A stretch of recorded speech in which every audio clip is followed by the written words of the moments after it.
عرب کے وسیع صحرا میں ایک عظیم معرکہ ہونے والا تھا۔ ایسا معرکہ جو مسلمانوں کی ہمت اور ایمان کا امتحان بنے گا۔ یہ تھا جنگ احد، وہ جنگ جس نے ابتدائی اسلامی جماعت کو جھنجھوڑا اور انہیں قربانی، صبر اور استقامت کا درس دیا۔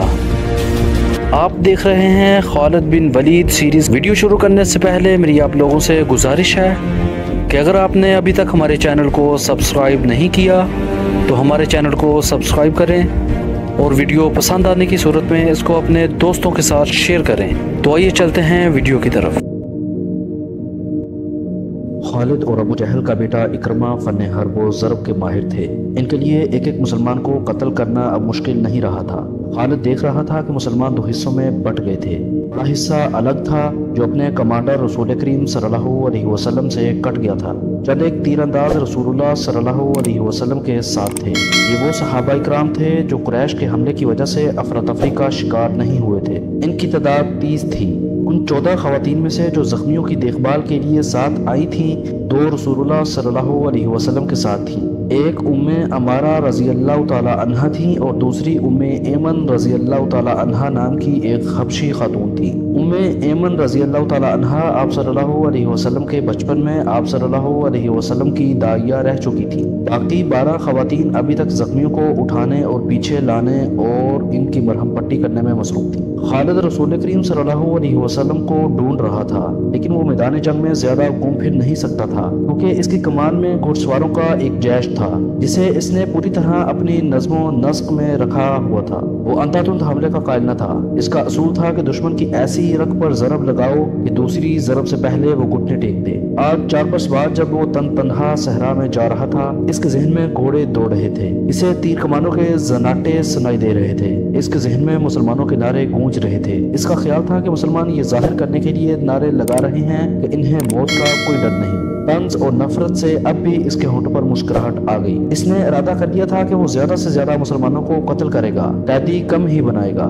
اسے ابھی پتہ نہیں چل رہا تھا کہ رسول کریم صلی اللہ علیہ وسلم کہاں ہیں۔ اس نے دیکھا کہ ابو سفیان جو بھاگتے ہوئے قریش کو ساتھ لے کر واپس آ گیا تھا، مسلمانوں کی فوج کے بڑے حصے پر حملہ آور ہو چکا تھا اور مسلمان بے جگری سے لڑ رہے تھے۔ مسلمانوں نے اسے اپنی زندگی کا آخری مارکہ سمجھ کر شجاعت و بے خوفی کے ایسے مظاہرے کیے کہ کثیر تعداد قریش پریشان ہو گئے۔ یہ صورتحال دیکھ کر خالد آگ بگولا ہو گیا۔ اس نے اپنے سواروں کو مسلمانوں پر حلہ بولنے کا حکم دیا۔ اس نے تلوار نیام میں ڈال لی اور برچھی ہاتھ میں لے لی۔ اس نے مسلمانوں پر عقب سے حملہ کیا۔ اس نے برچھی سے مسلمانوں کو چن چن کر مارا۔ اس کی برچھی جب کسی مسلمان کے جسم میں داخل ہوتی تو وہ چلا کر کہتا، میں ابو سلیمان ہوں۔ ہر برچھی کے وار کے ساتھ اس کی للکار سنائی دیتی تھی، میں ابو سلیمان ہوں۔ آج 4 برس بعد جب وہ مسلمانوں کے مرکز مدینہ کی طرف جا رہا تھا تو اسے اپنی ہی للکار سنائی دے رہی تھی، میں ہوں ابو سلیمان۔ اسے یاد نہیں آ رہا تھا کہ اس کی برچھی کتنے مسلمانوں کے جسموں میں اتری تھی۔ وہ رسول اللہ صلی اللہ علیہ وسلم کو بھول گیا تھا۔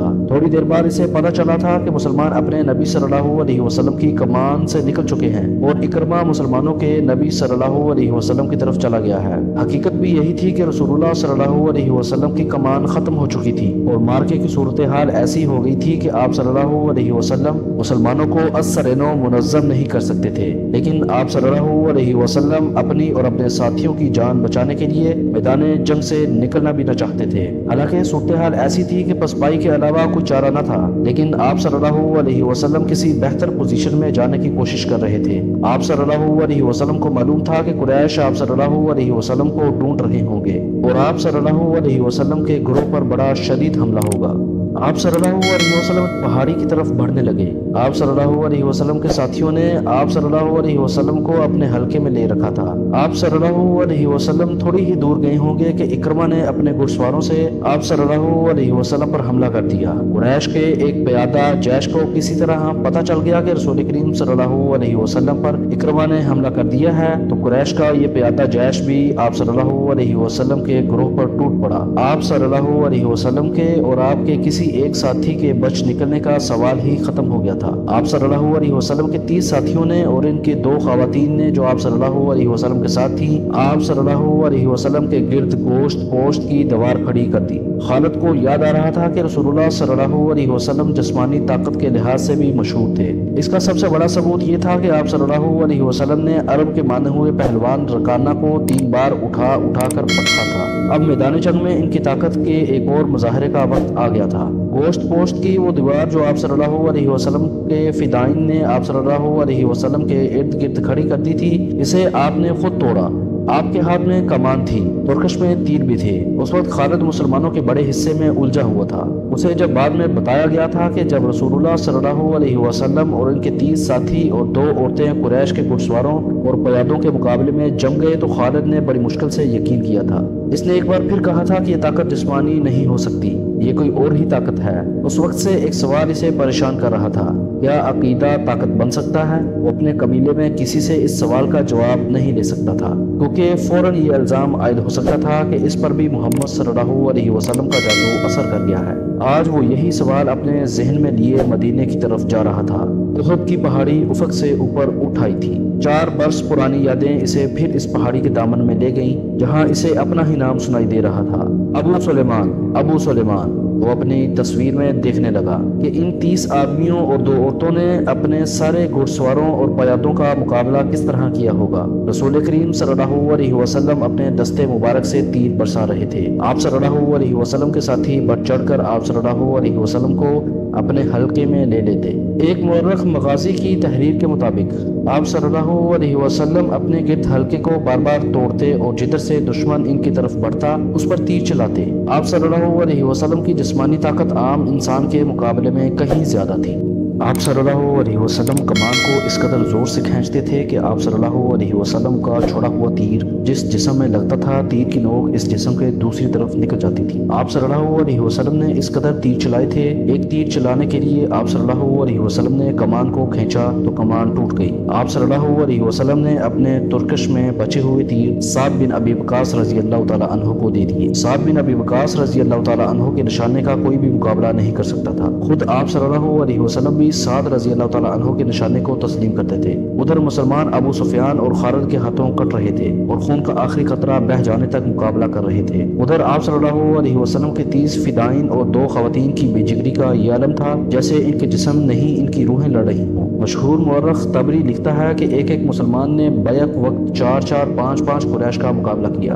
इनका अंदाज ऐसा दहशतनाक था कि कुरैश पीछे हट जाते थे या इन पर हमला करने वाला अकेला मुसलमान जख्मों से चूर होकर गिर पड़ता था। कुरैश ने जब रसूल अकरम सल्लल्लाहु अलैहि वसल्लम के फिदाइन की शुजाअत का ये आलम देखा तो कुछ पीछे हटकर इन पर तीरों के साथ साथ पत्थर भी बरसाने लगे। इसके साथ ही कुरैश के चंद घुड़सवार सरपट घोड़े दौड़ाते आप सल्लल्लाहु अलैहि वसल्लम पर हमला आवर हुए, लेकिन आप सल्लल्लाहु अलैहि वसल्लम के साथियों के तीर इनके जिस्मों में उतरकर इन्हें वापस चले जाने पर मजबूर कर देते थे। इस सूरत-ए-हाल से बचने के लिए कुरैश ने चारों तरफ से तीरों और पत्थरों का मींह बरसा दिया। खालिद को इकरमा ने बताया था कि अबू दुजाना मोहम्मद सल्लल्लाहु अलैहि वसल्लम के आगे जा खड़े हुए। इनकी पीठ दुश्मन की तरफ थी। अबू दुजाना बैक वक्त 2 काम कर रहे थे। एक ये कि वो अपने तीर साद बिन अबी वक्कास को देते जा रहे थे और साद बड़ी तेजी से तीर बरसा रहे थे। इसके साथ ही अबू दुजाना मोहम्मद सल्लल्लाहु अलैहि वसल्लम को तीरों से बचाने की कोशिश कर रहे थे। तीरों और पत्थरों की बारिश में कोई न देख सका कि अबू दुजाना किस हाल में है। जब अबू दुजाना गिर पड़े तो उस वक्त देखा कि इनकी पीठ में इतने तीर उतर गए थे कि इनकी पीठ खारपश्त की पीठ लगती थी। रसूल अकरम सल्लल्लाहु अलैहि वसल्लम को बचाने के लिए आप सल्लल्लाहु अलैहि वसल्लम के कई साथियों ने जान दे दी, लेकिन इकरमा और इसके घुड़सवारों और पयादों पर इतनी दहशत तारी हो चुकी थी कि वो पीछे हट गए। कुरैश थक भी गए थे। रसूल करीम सल्लल्लाहु अलैहि वसल्लम ने अपने साथियों का जायजा लिया। हर तरफ खून ही खून था, लेकिन जख्मियों को उठाने और मरहम पट्टी करने का मौका न था। दुश्मन एक और हल्ला बोलने के लिए पीछे हटा था। ये थी हमारी आज की वीडियो। उम्मीद करता हूँ कि आपको ये वीडियो पसंद आई होगी। हमारे चैनल को सब्सक्राइब करें और वीडियो को लाइक करें और हमें कमेंट करके ज़रूर बताइएगा कि आपको ये वीडियो कैसी लगी।